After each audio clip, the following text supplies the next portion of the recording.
there's a big difference between being a critic and being an opponent. This is the essence of their argument. The Israel lobby is the most powerful foreign lobby in Washington. At its center is AIPAC, the American Israel Public Affairs Committee, which they point out is not a public affairs committee. There is a legal term called a PAC. They use the term, but they are not a PAC. And they also point out that the lobby has many members, including Christian Zionists, and probably the most famous one is Reverend John Hagee. Some of you might have heard of him, and their support for Israel's government is driven by Christian fundamentalist religious theology. They consider that the Israel lobby is the most effective lobby in Washington, D.C. for the following reasons. The lobby carefully follows all legislation and media reports concerning Israel. And we can assume that they like to make a video documentation of all public events related to Israel, like these gentlemen over here who don't give their names. They take the Israeli government's lead on issues. They are generally aligned with Israel's right-wing Likud party, not the Labor Party or Meretz. The Labor Party would be something like the Democrats. Meretz would be something like maybe Dennis Kucinich. It would be like the left liberals of the Democratic Party. And they're saying the AIPAC and the Christian Zionists are aligned with the right-wing parties in Israel, kind of Israel's neocons. They also argue that AIPAC is expert in playing what's called the game within the Beltway, that they successfully craft legislation, media treatment, and diplomacy on behalf of the Israeli government, and that they heavily contribute to political campaigns, especially to oppose anyone running for public office who has a chance of getting elected, like Cynthia McKinney, if you know her, who are critical of Israel. They also contend that the Israel lobby's success also comes to the detriment of the United States and the Israeli government interests. And again, I use the word government rather than the country itself, because I think, as I mentioned, these are very important differentiations to make.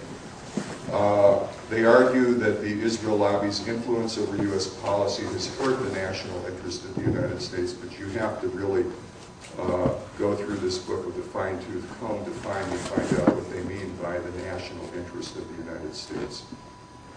They say that strong U.S. support for Israel, especially for the settlements in the occupied territories, has fueled anti-U.S. terrorism and has resulted in low esteem for the United States in the Middle East, including among Arab allies of the United States.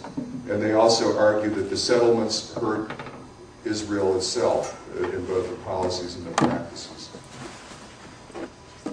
But we should also realize that Walton Mearsheimer and the Israel lobby and the neocons who they're often set in opposition to actually have a number of areas of agreement.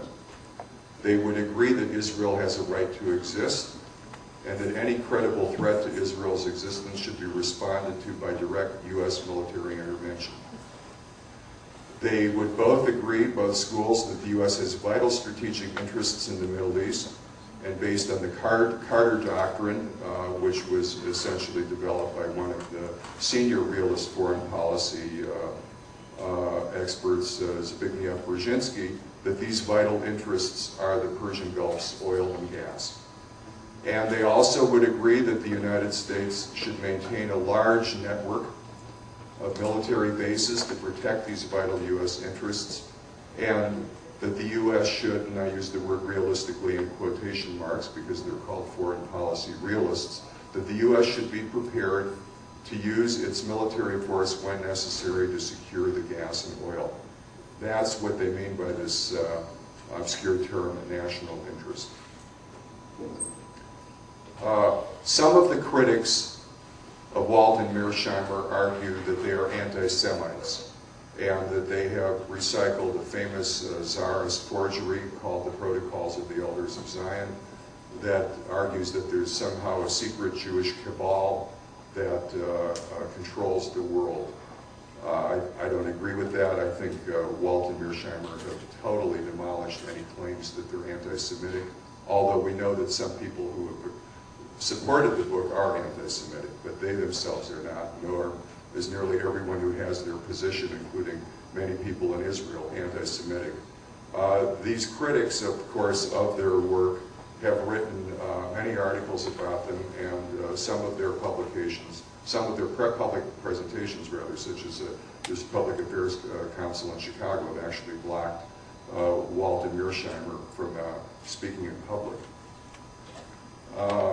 They have received little criticism from the political left, people like the group I'm in, LA Jews for Peace, and from those who argue that their actual agenda, the agenda of Walter Mearsheimer, is to boost the U.S. imperial presence in the Middle East, or at least to hold the line. And that at a time when U.S. policy, especially in Iraq, is in total collapse, and that Israel, in the view of Walter Mearsheimer, is getting in the way. And on the website of our organization, we've collected a number of these articles, some like by Steve Zunis from Foreign Policy and Focus.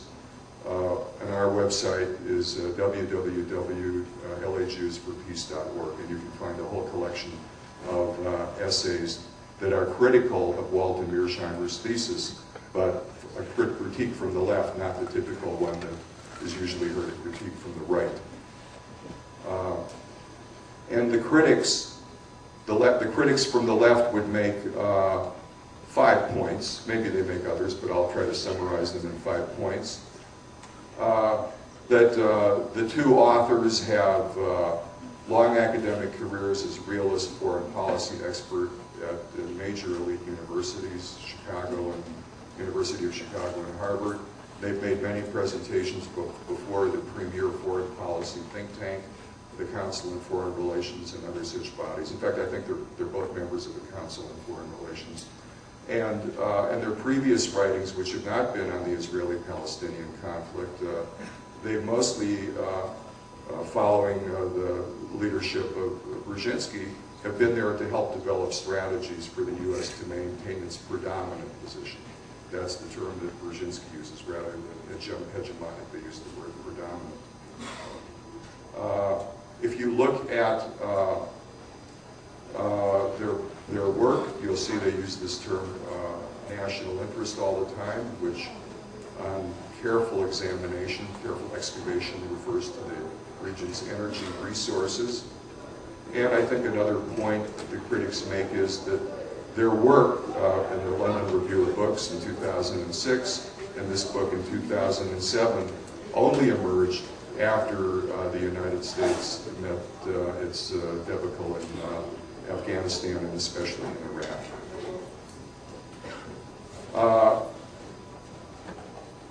And there's several other things which are kind of unique to their presentation, which I think is one of their weaknesses.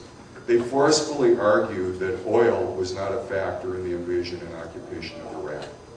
And they suggest that Israel's lobby support for the war was a critical factor leading to the invasion. As I show you a series of maps, in fact, some of you might have seen it last time, because I showed them in a previous talk about the elections. I think it's incontrovertibly true that the Iraq war is an oil war. And they also downplay the massive U.S. military footprint throughout the greater Middle East and the long history of U.S. support for repressive regimes in this area, such as Saudi Arabia, which was actually a topic in our previous joint venue several months ago in the winter. But let's compare their claim that it has nothing to do with oil compared to where the oil is and see if it has any credibility. This looks at the proven oil reserves of the world in 2003. It's not too different. I mean, this is the Middle East, 726 billion barrels of reserve. I think that also includes the Caspian Sea area. The next is Europe and Eurasia, South and Central America, where we know that, like Mexico, Venezuela, and Colombia, they've already reached peak oil. The United States, peak oil. Africa, of course, which is where the new, another major area of U.S. military